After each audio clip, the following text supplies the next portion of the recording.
Tudo o que você faz hoje: abrir um aplicativo, acender uma luz, votar, dirigir, escrever uma mensagem, tomar um antibiótico, é o resultado acumulado de milhares de gerações experimentando, errando, tentando sobreviver.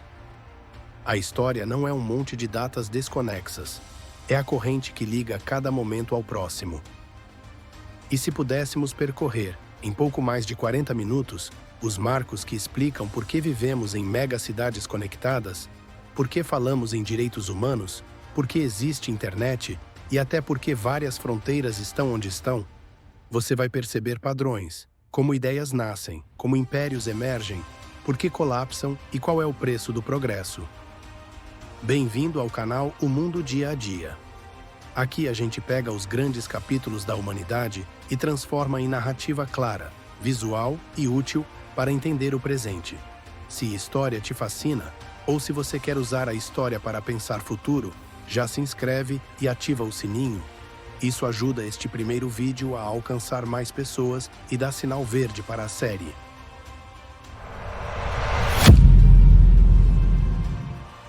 Nesta jornada que faremos juntos, vamos atravessar os grandes capítulos da história humana, seguindo uma linha do tempo que ajude tudo a fazer sentido e a se conectar de forma natural. Começaremos pelas origens, quando deixamos de ser nômades e demos os primeiros passos para construir o mundo. Seguiremos pela Era Clássica, com as ideias e os conflitos que moldaram Grécia e Roma. Entraremos na Idade Média, onde fé, feudos e cruzadas conviveram com transformações silenciosas e profundas. Depois, mergulharemos no Renascimento e nas grandes expansões marítimas, quando a arte, a ciência e a sede por novos mundos ganharam força.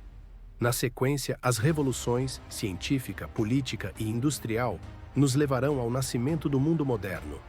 Do século XX, vamos ver os extremos: guerras globais, ideologias em confronto, progresso acelerado e traumas coletivos. Por fim, chegaremos à era digital, com seus dilemas éticos, sociais e existenciais, enquanto tentamos entender onde estamos e para onde vamos. E então, quando olharmos para tudo isso, deixo uma pergunta para você: o que faremos com esse conhecimento todo? Ao longo do vídeo, vou trazer algumas perguntas para você pensar e deixar aqui nos comentários. Escreva mesmo. Isso não só ajuda a fixar melhor o conteúdo, mas também fortalece a nossa comunidade. E mais, seu comentário pode inspirar novos vídeos no futuro. A proposta é que esse canal seja construído a muitas mãos, e a sua ideia pode ser a próxima a ganhar voz por aqui. Chegou a hora. Ajuste o volume, tenha um gole d'água ao alcance e prepare-se. Estamos prestes a atravessar as eras. Antes dos impérios, antes das cidades muradas, antes mesmo da escrita ou da guerra, havia apenas a luta pela sobrevivência. Era o início da jornada humana, quando ainda éramos só mais uma espécie entre tantas, sem imaginar que um dia moldaríamos continentes, crenças e o próprio tempo. É daqui que partimos, e não há mais volta.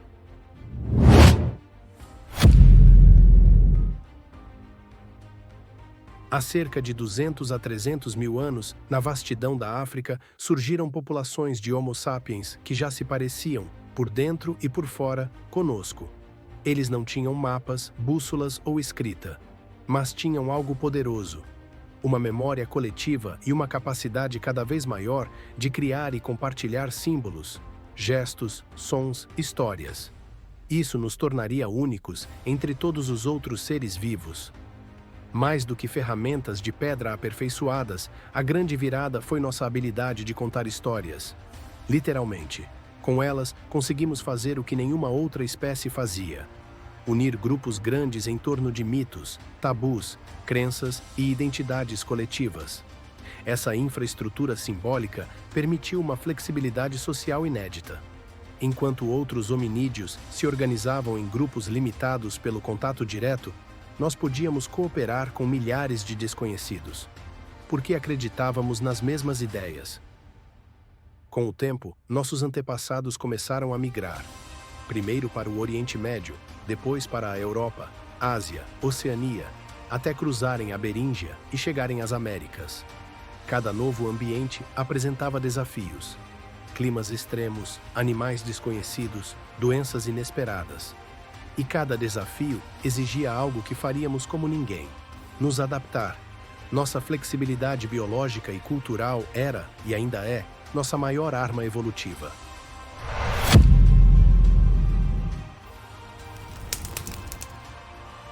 Dominar o fogo foi uma das maiores revoluções invisíveis. Cozinhar os alimentos tornou nossa digestão mais eficiente. As noites, antes curtas e perigosas, ganharam luz e calor, tempo extra para conversar, aprender, imaginar. Já as ferramentas cada vez mais sofisticadas passaram a carregar design acumulado, conhecimento transmitido de geração em geração, embutido em objetos simples como um machado de pedra. Por dezenas de milhares de anos, vivemos em pequenos grupos nômades, de 20 a 50 pessoas. Nossas sociedades eram móveis, com pouco acúmulo material e relativa igualdade econômica. O status vinha mais da habilidade e dos vínculos do que da posse. E mesmo com um impacto ambiental menor que o da agricultura, nossos antepassados já influenciavam profundamente a megafauna de vários ecossistemas. Por volta de 10.000 a.C., algo transformador aconteceu: a domesticação de plantas e animais. No Crescente Fértil, surgiram as primeiras plantações de trigo e cevada e os primeiros rebanhos de ovelhas e cabras. Esse processo também se deu, de forma independente, em outras partes do mundo. Arroz na China, milho nas Américas. Por que isso aconteceu? Uma combinação de mudanças climáticas após a era glacial, novas oportunidades ecológicas e o crescimento populacional. A agricultura não tornou a vida mais fácil de imediato. Com ela vieram doenças, dietas menos variadas e jornadas de trabalho mais longas. Mas um fator mudou tudo: a quantidade de comida produzida por área. Agora era possível alimentar mais pessoas. Com mais gente no mesmo lugar, surgiram as primeiras aldeias fixas. A necessidade de regras e a possibilidade de guardar excedentes. E quem controla o excedente tem poder. Nem todos precisavam plantar. Alguns se dedicaram à cerâmica, à metalurgia, à religião, à administração. Assim nascem as especializações e, junto com elas, as primeiras elites. A desigualdade, que era rara entre os caçadores-coletores, começa a se cristalizar. A fluidez social dá lugar à hierarquia. Em lugares como Çatalhöyük e, mais tarde, Uruk, vemos os primeiros núcleos urbanos. Com muralhas, zonas funcionais e templos, essas cidades exigiam organização coletiva. Era preciso contar grãos, registrar entregas, calcular impostos. Da necessidade de contabilidade nasceram marcas em argila, e delas a escrita. No início, a escrita servia para coisas bem práticas: registrar sacas de cevada, cabeças de gado, obrigações tributárias. Mas com o tempo, essa ferramenta contábil se transformou em veículo de mitos, leis e literatura. A memória da sociedade ganhou um disco rígido externo, mais confiável do que a tradição oral. Os primeiros estados surgiram como estruturas de poder centralizado, capazes de organizar obras coletivas, como irrigação, e garantir alguma ordem. Para que esse poder fosse aceito, era preciso algo mais: legitimidade. E ela vinha da religião. O rei não era apenas governante, mas também o elo entre os deuses e o povo. No Egito, o Nilo trazia previsibilidade. As cheias eram regulares, e com elas, o calendário agrícola. As pirâmides, templos e monumentos eram mais do que obras de pedra. Eram propaganda eterna, mostrando o poder organizacional do faraó e reforçando a ideia de que ele mantinha a ordem cósmica, a Ma'at. Por volta de 1750 a.C., o Código de Hammurabi consolidava normas legais em tábuas de pedra. Não era o primeiro código do mundo, mas tornou-se símbolo. Ele mostrava que, mesmo em sociedades desiguais, os crimes deveriam ter respostas previsíveis, uma ideia que molda nossa noção moderna de justiça. As primeiras cidades e estados competiam por água, terras férteis, rotas comerciais. A guerra era constante, e com ela vinham inovações, armamentos, estratégias, alianças, mas também havia trocas, de pedras preciosas, metais, tecidos. e de ideias, germes, tecnologias. Um mundo interconectado começava a surgir. Civilizações também floresceram fora do eixo Mesopotâmia-Egito.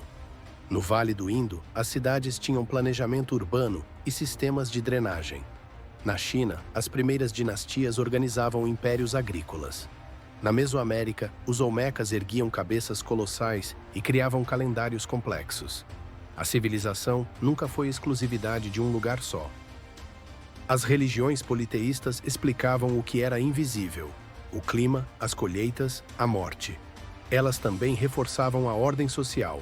Os ritmos da natureza moldavam os rituais. E o céu? Antes de ser curiosidade, era ferramenta. Prever estações era questão de sobrevivência. O que foi mais transformador? A invenção da escrita ou a domesticação das plantas? Comenta aqui embaixo com hashtag escrita ou hashtag agricultura. Eu vou ler e talvez até transformar sua resposta em um vídeo futuro. As bases estão lançadas. Agora temos cidades, governantes, burocracias, rituais, sistemas legais. A humanidade está pronta para seus primeiros impérios e para as ideias que moldarão a filosofia, o direito e os modelos de governo. Estamos prontos para entrar na Era Clássica. Entre aproximadamente 800 a.C. e 500 d.C., o mundo testemunhou uma explosão de ideias, impérios e estruturas sociais que deixaram marcas profundas e duradouras. O Mediterrâneo, o sul da Ásia e o leste asiático tornaram-se palcos centrais dessa transformação. Foi um tempo em que não apenas cidades cresceram, mas formas inteiras de pensar o mundo foram inventadas e reinventadas. Na Grécia, a geografia fragmentada, montanhas, ilhas, vales isolados, favoreceu o surgimento de polis independentes como Atenas, Esparta, Corinto e Tebas. Cada uma desenvolveu sua própria forma de governo. Algumas eram monarquias, outras oligarquias ou tiranias, e em casos como Atenas, experimentou-se a democracia direta, ainda que limitada a uma minoria. Cidadãos homens, livres e nativos. Mulheres, escravizados e estrangeiros eram excluídos da participação política. Foi nesse cenário que a filosofia ocidental nasceu. Sócrates, com suas perguntas incômodas, desafiava as convenções morais e a hipocrisia da elite ateniense. Platão, seu discípulo, sonhava com uma república governada por sábios e buscava as formas ideais além do mundo visível. Aristóteles, mais empírico, tentou catalogar o mundo, da biologia à ética, da política à lógica formal. Ao lado deles, floresciam outras áreas. Matemática com Euclides, medicina com Hipócrates, história crítica com Tucídides. O pensamento grego criava ferramentas intelectuais que ainda usamos hoje. Ao mesmo tempo, o teatro grego oferecia mais que entretenimento. Era uma arena de crítica social e reflexão coletiva. Tragédias e comédias encenavam dilemas profundos, enquanto os mitos ajudavam a decodificar valores, medos e esperanças. Os Jogos Olímpicos e outros festivais pan-helênicos construíam um sentido de identidade compartilhada, mesmo sem uma unidade política. Com Alexandre o Grande, tudo mudou. Em poucas décadas, o jovem rei macedônio conquistou do Egito a Índia Ocidental. Nascia o mundo helenístico, onde a língua grega koiné se tornou uma língua franca. Bibliotecas como a de Alexandria coletavam manuscritos de todos os cantos do mundo conhecido. Surgiam sincretismos religiosos e fusão de saberes, da astronomia persa à matemática indiana. Foi também uma era de ciência viva. Eratóstenes calculou a circunferência da Terra com uma margem de erro mínima. Arquimedes definiu os princípios da alavanca e da hidrostática. Pela primeira vez, a observação sistemática e o raciocínio lógico começaram a se aproximar do que hoje chamamos de método científico. Enquanto isso, em Roma, a República surgia com uma estrutura política complexa. 2 cônsules com poder executivo, um senado que concentrava a elite e assembleias populares com poder crescente. Os conflitos entre patrícios, aristocratas e plebeus, classes baixas, levaram a reformas importantes, como a publicação da Lei das 12 Tábuas, um primeiro passo para tornar o direito público e acessível. Roma expandiu seus domínios com uma habilidade singular, através da guerra, mas também de alianças e um sistema de cidadania graduada. A construção de estradas pavimentadas, aquedutos e cidades planejadas integrava o império tanto logisticamente quanto culturalmente. No século I a.C., uma série de guerras civis entre figuras como Mário, Sula e César revelou as tensões internas da República em expansão. Com Augusto surgia oficialmente o Império Romano. Ele soube equilibrar propaganda, estabilidade e poder pessoal. A chamada Pax Romana trouxe séculos de relativa ordem e prosperidade, em especial ao redor do Mediterrâneo. Foi nesse período que o direito romano atingiu sua sofisticação. Contratos, herança, propriedade, conceitos ainda presentes em muitos códigos civis modernos. Enquanto isso, uma pequena seita no Oriente Médio ganhava força: o cristianismo. Perseguido durante séculos, tornou-se tolerado com o Édito de Milão em 313 e, mais tarde, a religião oficial com Teodósio. A estrutura da Igreja, seus bispados, rituais, escrituras, se alinhava com a malha administrativa romana, o que permitiu sua sobrevivência mesmo após a queda de Roma, no Ocidente em 476. No sul da Ásia, o Império Maurya, sob Ashoka e mais tarde o Gupta, ofereceram suas próprias contribuições. O conceito de zero, o sistema decimal, textos sânscritos fundamentais e a difusão pacífica do budismo. Ashoka usava colunas de pedra com éditos esculpidos como uma primitiva mídia de massa. Na China, o final da dinastia Zhou e o turbulento período dos estados combatentes impulsionaram uma explosão filosófica. Surgiram o confucionismo, com sua ética relacional e foco na ordem social. O daoísmo, voltado à harmonia com a natureza e o fluxo do Dao, e o legalismo, com sua crença na lei rígida como base do Estado. A unificação da China pela dinastia Qin trouxe padronizações, pesos, medidas, escrita e o início da construção da Grande Muralha. Os Han consolidaram o império e criaram uma burocracia baseada em exames, antecipando a ideia de meritocracia. Tudo isso estava interligado por redes comerciais, como a Rota da Seda, que conectava a China ao Mediterrâneo. Mercadorias, ideias religiosas, doenças e técnicas viajavam ao longo dessas rotas, criando um mundo surpreendentemente interconectado. Nas Américas, os maias desenvolveram sistemas de escrita, calendários astronômicos precisos e construções alinhadas com eventos celestes. Seu conhecimento astronômico não era apenas teórico, era aplicado à agricultura e aos rituais religiosos. Mas nenhuma civilização é eterna. Pressões internas, guerras, crises econômicas e mudanças demográficas abalaram essas estruturas. A queda de Roma no Ocidente não apagou seu legado. Ele foi transformado, reinterpretado e, em parte, preservado. Compartilhe conosco a sua opinião. Se você pudesse estudar em uma escola filosófica da antiguidade, qual escolheria? A Academia de Platão, o Liceu de Aristóteles ou outra? Comenta aqui embaixo, #academia, #liceu, #outra. Com o vácuo político deixado pela queda de Roma, a Europa Ocidental mergulha em uma nova fase: feudos, castelos, cruzadas. Mas outras regiões continuam a expandir e preservar o legado clássico. A seguir, entramos na Idade Média, uma era mais complexa do que muitos imaginam. A Idade Média, aproximadamente do século V ao século XV, costuma ser retratada como uma era sombria, de ignorância e estagnação. Mas essa imagem é uma simplificação injusta. Esse milênio foi, na verdade, um tempo de transformação profunda, política, espiritual, econômica e intelectual. Um mundo em reconstrução, onde o antigo e o novo conviviam em tensão criativa.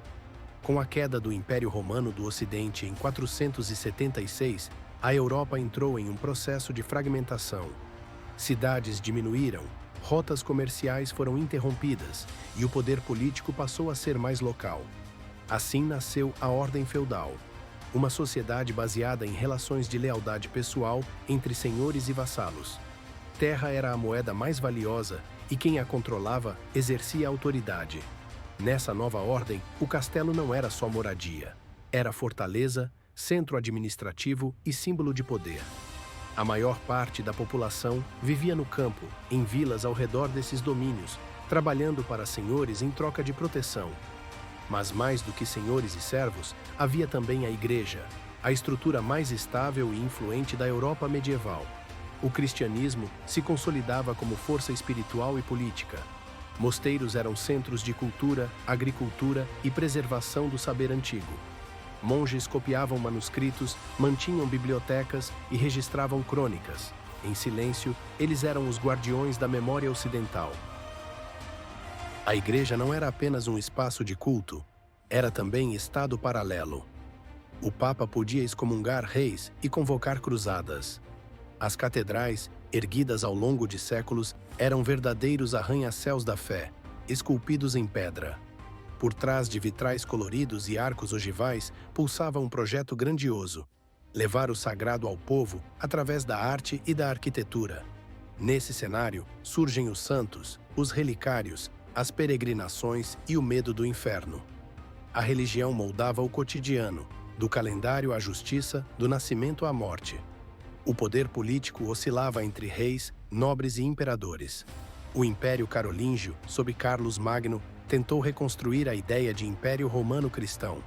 No século X, a fragmentação voltava, mas em meio à desordem, reinos como França, Inglaterra, Castela e Sacros Impérios começavam a tomar forma. A partir do final do século XI, as cruzadas mobilizaram milhares de pessoas em expedições para o Oriente, oficialmente para reconquistar a Terra Santa, mas também movidas por ambição, penitência, comércio e geopolítica. Os contatos com o mundo islâmico mudaram o jogo. Novos saberes, produtos e tecnologias retornaram à Europa com esses encontros. Enquanto o Ocidente se reorganizava, o mundo islâmico florescia. Após o século VII, o Islã se expandiu da Península Arábica até a Península Ibérica, ao norte da África, ao Irã e à Ásia Central. Cidades como Bagdá, Damasco, Cairo e Córdoba tornaram-se centros de ciência, medicina, filosofia e literatura. Nos chamados séculos de ouro islâmicos, estudiosos muçulmanos preservaram, traduziram e ampliaram o legado greco-romano. Álgebra, óptica, cirurgia, cartografia, poesia. O mundo islâmico não apenas conservou o saber antigo, como o expandiu. A partir do século VII, a Europa passou por um renascimento urbano e intelectual. Cidades como Florença, Paris e Veneza cresceram, impulsionadas pelo comércio e pela produção artesanal. As universidades nasceram, os debates teológicos floresciam. Filosofia escolástica, com nomes como Tomás de Aquino, tentava conciliar fé e razão. Novas técnicas agrícolas aumentaram a produção de alimentos. A rotação de culturas e o uso do arado de ferro permitiram maior produtividade, o que, por sua vez, impulsionou o crescimento populacional e a retomada do comércio. Mas o fim da Idade Média foi também tempo de crise. A peste negra, no século XIV, matou 1/3 da população europeia. As estruturas feudais começaram a ruir sob o peso de revoltas camponesas, tensões religiosas e conflitos dinásticos, como a Guerra dos 100 Anos entre França e Inglaterra. Nesse contexto de dor e instabilidade, surgiam também sementes de transformação. O protesto contra os abusos da Igreja, a valorização do indivíduo, a imprensa de Gutenberg e o surgimento de uma nova classe: a burguesia urbana. A Idade Média foi só atraso ou também foi fermento para o mundo moderno? Você vê nela mais sombras ou mais sementes de luz? Comenta aqui embaixo, #sombras, #luz, #ambos. Com a queda de Constantinopla, as grandes navegações e a revolução nas ideias, o mundo se prepara para uma nova era. O Renascimento, a Reforma, a expansão marítima. A seguir, entramos nos tempos modernos, onde o globo se conecta de maneira inédita, com conquistas, descobertas, trocas e também feridas que ecoam até hoje. Após séculos de crise e reconstrução, A Europa desperta para algo novo. Ou melhor, para algo antigo, reinterpretado com olhos novos. É o Renascimento, um movimento cultural que emerge na Península Itálica entre os séculos XIV e XVI e se espalha como fogo lento e profundo por todo o continente. Mas o que renasce não é apenas a arte, é uma maneira de pensar, de representar, de explorar e de dominar. Estudiosos começam a revisitar os textos da Grécia e de Roma com um olhar mais crítico.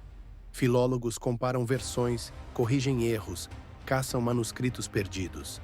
É o nascimento do humanismo, uma crença na capacidade humana de compreender o mundo por meio da razão, da linguagem e da experiência direta. Nessa atmosfera de inquietação intelectual, a arte floresce. Pintores e escultores desenvolvem técnicas que revolucionam a representação visual. Brunelleschi redescobre a perspectiva linear, dando profundidade ao plano. Leonardo da Vinci disseca cadáveres para pintar com precisão o corpo humano.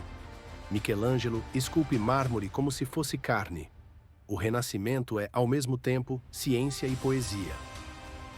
Por trás dessas obras geniais há também poder e política.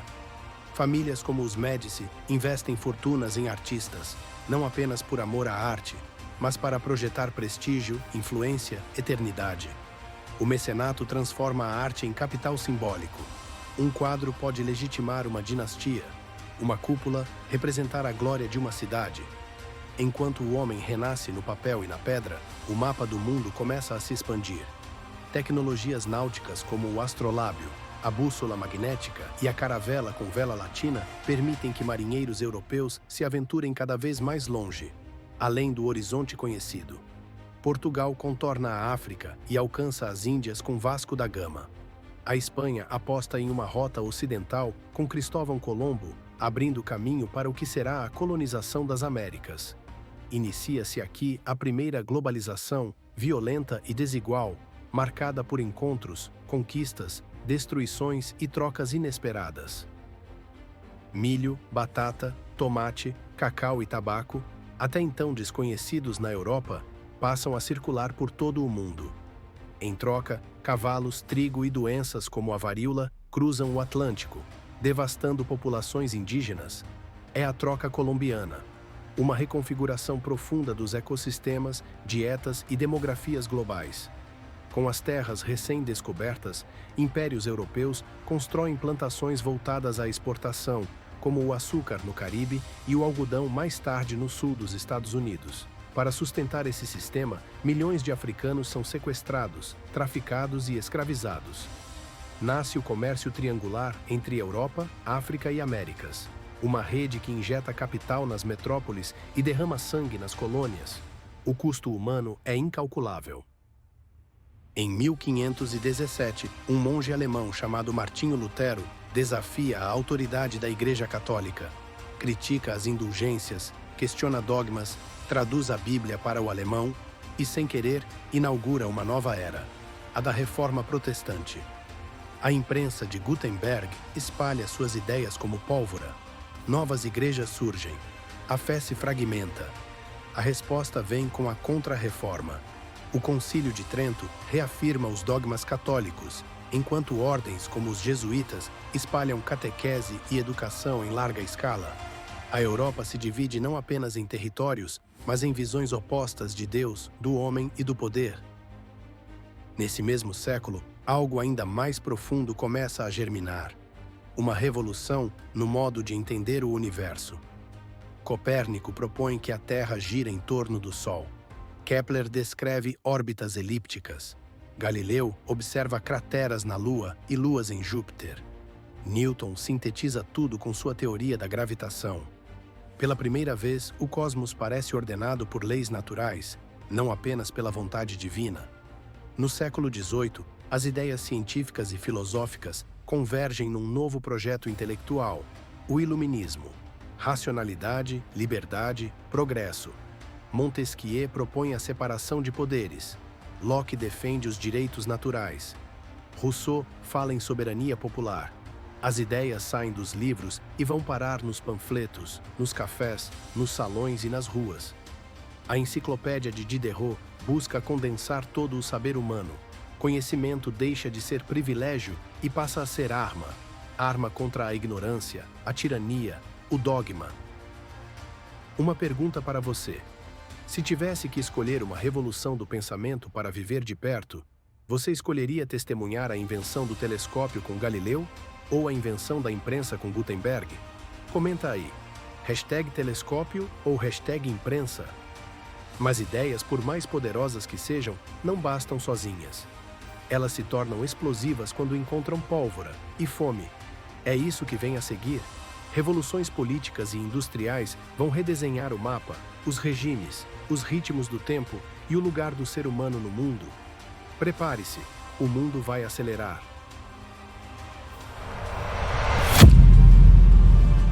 A partir do final do século XVIII, o mundo entra num período de transformações abruptas e de grande alcance. Não eram apenas mudanças de governo ou de tecnologia, eram reconfigurações profundas da forma como as sociedades compreendiam poder, liberdade, trabalho e futuro. Tudo começa com um grito vindo das colônias britânicas na América do Norte. Em 1776, elas se insurgem contra o domínio da metrópole, rejeitando a ideia de serem tributadas sem terem voz. A Declaração de Independência ecoa princípios iluministas: igualdade, direitos inalienáveis, governo baseado no consentimento dos governados. É um passo enorme, embora paradoxal. A escravidão permanece legal, mesmo enquanto se proclamam direitos universais. A Revolução Americana funda uma nova república e um novo modelo de legitimidade. Poucos anos depois, em 1789, uma crise muito mais turbulenta explode na França. Dívidas do Estado, fome nas ruas e ideias novas nas cabeças criam um coquetel revolucionário. A queda da Bastilha se torna símbolo de uma nova era. A Revolução Francesa rompe com séculos de monarquia absoluta e publica a Declaração dos Direitos do Homem e do Cidadão, redefinindo o que significa ser cidadão. A radicalização leva à guilhotina, ao terror, mas também abre espaço para a emergência de Napoleão, que exportará códigos jurídicos, méritos burocráticos e reformas institucionais por toda a Europa. Esse espírito de revolta não fica confinado à Europa ou aos Estados Unidos. No Caribe, em 1791, uma revolta liderada por pessoas escravizadas em São Domingos, atual Haiti, sacode os alicerces do sistema colonial atlântico. Contra todas as expectativas da época, eles vencem e fundam a primeira República Negra independente da história. Foi um terremoto moral e político que assustou potências coloniais por todo o Atlântico. Logo depois, nas primeiras décadas de 1800, as colônias da América Latina também começam a declarar independência. Movimentos liderados por elites crioulas combinam ideais iluministas com interesses locais, criando novos estados nacionais, mas muitas vezes mantendo antigas estruturas de desigualdade. Ao mesmo tempo em que as ideias políticas se incendiavam, a matéria do mundo começava a ser transformada por vapor, engrenagens e carvão. Na Inglaterra, a Revolução Industrial inaugura uma nova era. Um conjunto de fatores se alinha: capital acumulado, depósitos de carvão acessíveis, invenções mecânicas, leis de patentes, infraestrutura legal e comercial.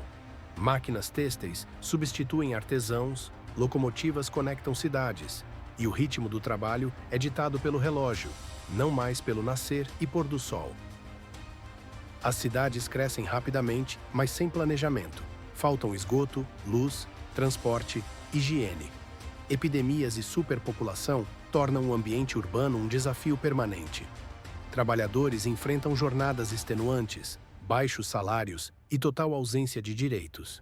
Começam a surgir os sindicatos, greves e as primeiras leis trabalhistas, como a proibição do trabalho infantil e limites para o número de horas diárias. Com o tempo, uma segunda revolução industrial aprofunda ainda mais as transformações. Aço barato produzido pelo método Bessemer, motores a combustão, eletricidade, telégrafos e telefones tornam o mundo mais conectado, veloz e produtivo. O planeta parece menor e as mudanças inevitáveis. Mas nem todos aceitam esse novo sistema de braços cruzados. Pensadores como Marx e Engels denunciam a exploração das classes trabalhadoras e propõem alternativas radicais ao capitalismo. O liberalismo clássico evolui, enquanto surgem correntes como o socialismo utópico, o anarquismo e os movimentos cooperativistas, todos tentando imaginar uma sociedade mais justa diante da nova ordem industrial. O mundo, que há pouco era movido a velas e a reis, agora se vê impulsionado por vapor e ideias de igualdade. As revoluções políticas e industriais não apenas abalam tronos e fábricas, elas moldam o próprio século XX. Pergunta interativa. Se você tivesse a chance de testemunhar presencialmente um desses momentos, qual escolheria? Estaria entre a multidão que toma a Bastilha em 1789 ou dentro da primeira fábrica têxtil movida a vapor?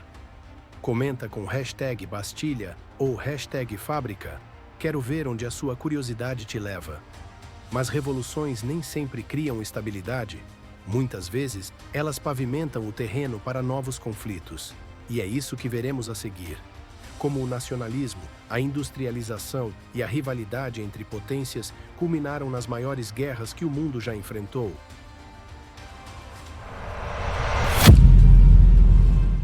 O século XX não foi apenas mais um capítulo, ele foi um redemoinho. Em apenas 100 anos, a humanidade experimentou o ápice da criatividade e o abismo da destruição. Progresso científico acelerado, guerras de escala global, revoluções políticas, descolonizações e o nascimento da era digital. Tudo isso comprimido em um século que ainda ecoa no presente. Logo no início, em 1914, uma faísca em Sarajevo incendeia a Europa. Um arquiduque assassinado, alianças militares entrelaçadas e nacionalismos inflamados mergulham o continente na Primeira Guerra Mundial. Metralhadoras, trincheiras, gás tóxico. Milhões de mortos e uma geração traumatizada. A guerra, ao invés de resolver conflitos, aprofunda ressentimentos. O Tratado de Versalhes impõe reparações duras à Alemanha, abrindo caminho para instabilidade e revanche. Entre guerras, o mundo cambaleia. A crise de 1929 derruba economias e alimenta o medo. A inflação descontrolada na Alemanha, o desemprego em massa, o colapso das democracias liberais. Em meio ao caos, ideologias extremas ganham força. Fascismo na Itália, nazismo na Alemanha, militarismo expansionista no Japão. As promessas são de ordem, grandeza e destino, mas a entrega será a devastação. Em 1939, o mundo mergulha de novo no conflito. Começa a Segunda Guerra Mundial. A Alemanha nazista aposta na Blitzkrieg, guerra relâmpago, enquanto o Japão avança pelo Pacífico. O Holocausto revela o horror absoluto, o extermínio sistemático de judeus, ciganos, dissidentes e outros. Na frente oriental, a União Soviética resiste a um custo imenso. Nos últimos dias da guerra, os Estados Unidos lançam 2 bombas atômicas sobre o Japão, matando centenas de milhares e inaugurando a era nuclear. Com o fim da guerra, em 1945, o mundo tenta reorganizar-se. Nasce a ONU, e junto com ela, o FMI e o Banco Mundial, uma tentativa de estruturar a paz e a reconstrução. O Plano Marshall injeta capital na Europa Ocidental, enquanto o bloco soviético consolida uma zona de influência a leste. Assim começa a Guerra Fria, um conflito sem confronto direto, mas com um arsenal suficiente para destruir o planeta. A doutrina da destruição mútua assegurada mantém a tensão paralisante. A disputa entre Estados Unidos e União Soviética avança para o espaço. O lançamento do Sputnik em 1957 marca o início da corrida espacial. Em 1969, a Apollo 11 leva os primeiros humanos à Lua, um feito que é tanto científico quanto simbólico, mostrar quem domina os céus e a tecnologia. No entanto, a Guerra Fria também se manifesta em guerras por procuração, na Coreia, no Vietnã, no Afeganistão. América Latina e África se tornam tabuleiros de xadrez geopolítico, com golpes, ditaduras e revoluções sendo apoiadas por um ou outro bloco. Enquanto isso, o mundo colonial se desfaz. Após 1945, dezenas de países na África e na Ásia conquistam independência. Mas os desafios são imensos. Fronteiras desenhadas arbitrariamente, economias dependentes, pouca infraestrutura e heranças pesadas de dominação. Ao mesmo tempo, surgem movimentos por direitos civis e humanos. Nos Estados Unidos, lideranças como Martin Luther King Jr. lutam contra a segregação racial. Na Índia, Gandhi impulsiona uma independência pacífica. Movimentos feministas e a Declaração Universal dos Direitos Humanos, em 1948, ampliam o horizonte de dignidade. No campo científico, o avanço é vertiginoso. A produção em massa de antibióticos, o desenvolvimento de vacinas, a invenção do transistor em 1947, os microprocessadores e os primeiros computadores mudam para sempre o modo como vivemos, trabalhamos e nos conectamos. A internet nasce ainda de forma embrionária com a ARPANET, nos anos 1960. Mas o século também vive crises globais. A crise dos mísseis de Cuba, em 1962, nos leva perigosamente perto de uma guerra nuclear. Os choques do petróleo, em 1973 e em 1979, mostram a vulnerabilidade energética das potências. O mundo se equilibra entre progresso e tensão. No fim da década de 1980, a União Soviética entra em colapso. Reformas como a Perestroika e a Glasnost, de Gorbachev, visavam modernizar o sistema, mas abriram rachaduras profundas. Nacionalismos antes contidos vêm à tona. Em 1991, a bandeira vermelha desce do Kremlin. O mundo bipolar chega ao fim.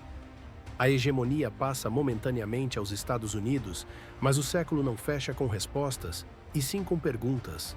A globalização se acelera, as redes digitais emergem, novas potências crescem. E para você, qual foi o evento mais decisivo do século XX para o século XXI? A Segunda Guerra Mundial, a Guerra Fria ou o nascimento da internet?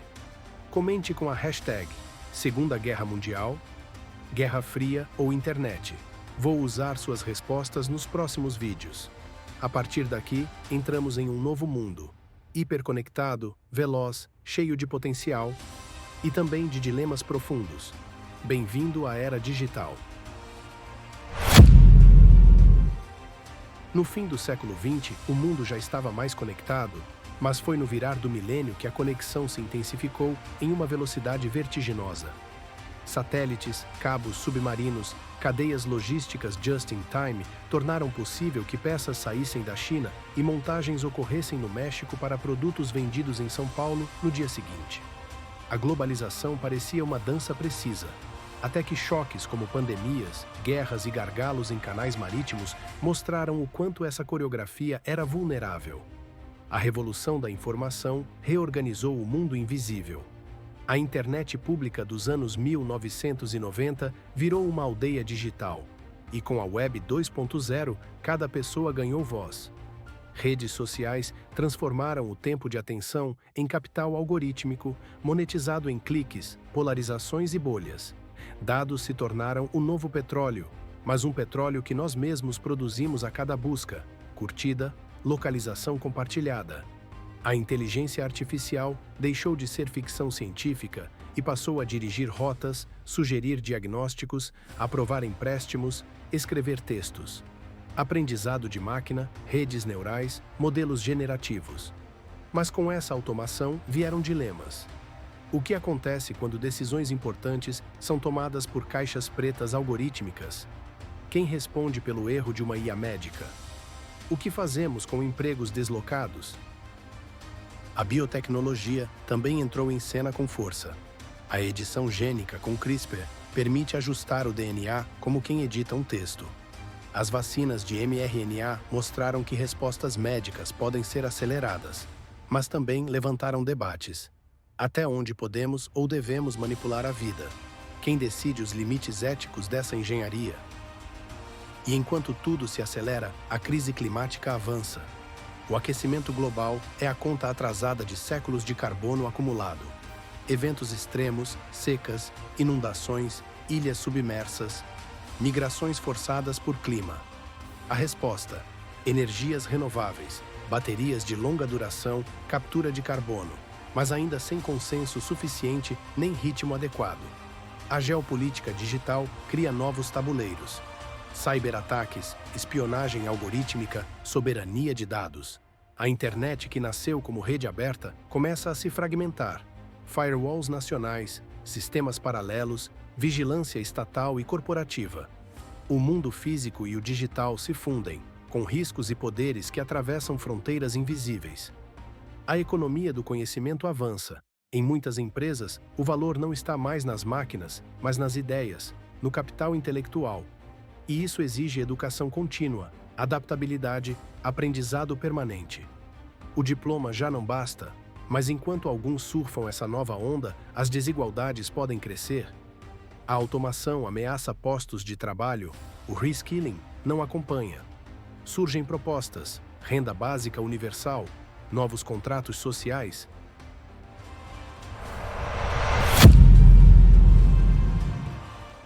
Aqui, a história ajuda a pensar o futuro. Ciclos de inovação nos mostram que mudanças vêm em ondas. Grandes colapsos muitas vezes acontecem quando a complexidade supera nossa capacidade de adaptação. A cooperação internacional, instituições flexíveis e conhecimento coletivo são nossos melhores instrumentos. E talvez, acima de tudo, seja esse o papel mais urgente da história hoje. Não apenas lembrar, mas iluminar caminhos. Depois de atravessar milhares de anos, do fogo às fábricas, dos papiros aos processadores, o que temos diante de nós não é uma linha reta, mas um caminho cheio de rupturas, renascimentos e reinvenções. A história humana é um espelho e um farol. Nos mostra quem fomos, nos ajuda a entender quem somos, e talvez, com sorte e coragem, a imaginar quem ainda podemos ser. Cavamos o chão e descobrimos ossos. Olhamos para o céu e colocamos satélites em órbita. Criamos mitos, fórmulas, constituições. Inventamos deuses, máquinas, redes e memórias digitais. Mas não somos apenas herdeiros do passado. Somos também autores do futuro. As revoluções nos deram liberdade e também desigualdade. A tecnologia nos ampliou, mas também nos empurrou para novos dilemas, éticos, ambientais, existenciais. A cada invenção, a cada crise, a história sussurra. E agora? Neste canal, O Mundo Dia a Dia, o objetivo nunca foi apenas ensinar datas. Foi conectar pontos. Mostrar que a história não mora nos livros, mas nas ruas, nos algoritmos, nas decisões que tomamos todos os dias. E agora que você percorreu essa jornada, fica o convite. O que você vai fazer com tudo isso? Cada escolha, cada voto, cada palavra é mais uma linha no grande manuscrito coletivo da humanidade. A série termina aqui, mas a conversa está só começando. Comente, compartilhe, sugira, continue, porque a história é longa demais para ser contada sozinho.